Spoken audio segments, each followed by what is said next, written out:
देशात नुकत्याच झालेल्या विधानसभा निवडणुकीत ईव्हीएम मशीनमध्ये घोळ केल्याचा आरोप विरोधकांनी केला। बहुजन समाजवादी पार्टीच्या नेत्या मायावतींनी भाजपनं ईव्हीएममध्ये फेरफार केल्याचा थेट आरोप केला।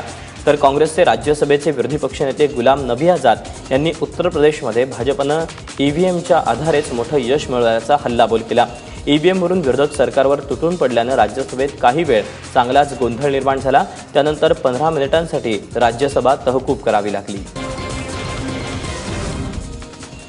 रेल्वे डेव्हलपमेंट ऑथॉरिटीला आता रेल्वेचं भाडं आणि मालगाड्यांचं भाडं ठरवण्याचा अधिकार मिळाला आहे। कारण केंद्रीय कॅबिनेटनं रेल्वे डेव्हलपमेंट ऑथॉरिटीला या संदर्भात हिरवा कंदील दाखवला।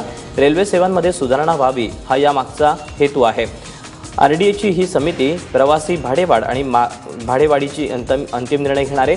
ही एक स्वतंत्र समिती असून केंद्र सरकारच्या अधीन असणार आहे। रेल्वे सेवेत कोणत्या सुधारणा केल्या जाव्यात हा सल्ला ही समिती सरकारला देणार आहे।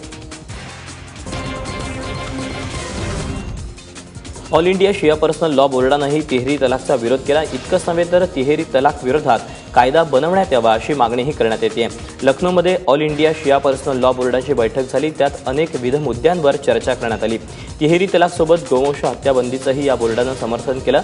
यासाठी इराकचे वरिष्ठ शिया धर्मगुरू आयात उल्लाह बशीर नजफी यांच्या फतव्याचा उल्लेख करण्यात आला। भारतातील गोवंश हत्याबंदी उचित असल्याचा फतवा नजफी यांनी काढला आहे। देवतारी त्याला कोडमारी ही म्हण आपण नेहमीच ऐकतो, पण सीआरपीएफचे कमांडंट चेतन कुमार चिता यांना ही म्हण तंतोतंत लागू पडली। कारण दहशतवाद्यांच्या तब्बल 9 गोळ्या अंगावर घेतल्यानंतरही चेतन कुमारांना जीवदान मिळालं।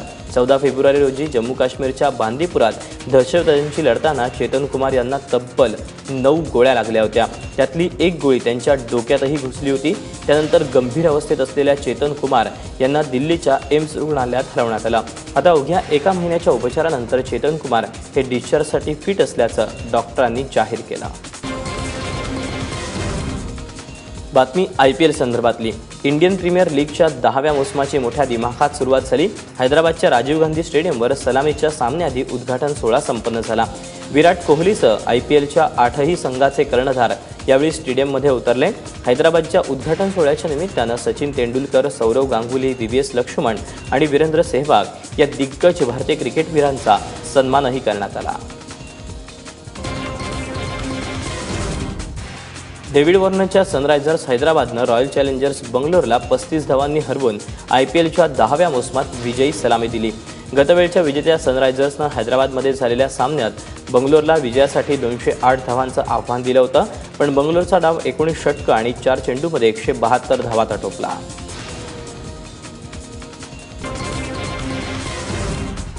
IPLमध्ये आज मुंबई आणि पुण्याच्या टीम्समध्ये लढाई रंगणार आहे। मुंबई इंडियन्स आणि रायझिंग पुणे सुपर जायंट्समधला सामना पुण्याच्या गहुंजे स्टेडियमवर खेळवला जाणार आहे। यंदाच्या मोसमात पुण्याच्या नेतृत्वाची धुरा महेंद्रसिंग धोनीऐवजी स्टीव्हन स्मिथच्या हाती सोपवण्यात आली आहे। त्यामुळे धोनी पहिल्यांदाच कर्णधार म्हणून नाही तर केवळ यष्टीरक्षक फलंदाज म्हणून IPLमध्ये सहभागी होईल। स्मिथ आणि धोनीशिवाय अजिंक्य रहाणे, बेन स्टोक्स, फॅफ ड्युप्लेसीवर पुण्याच्या फलंदाजीची धुरा राहील। तर मुंबईच्या संघातही कर्णधार Rohit Sharma, Kieron Pollard, Jos Buttler सारखे धडाकेबाज फलंदाज आहेत।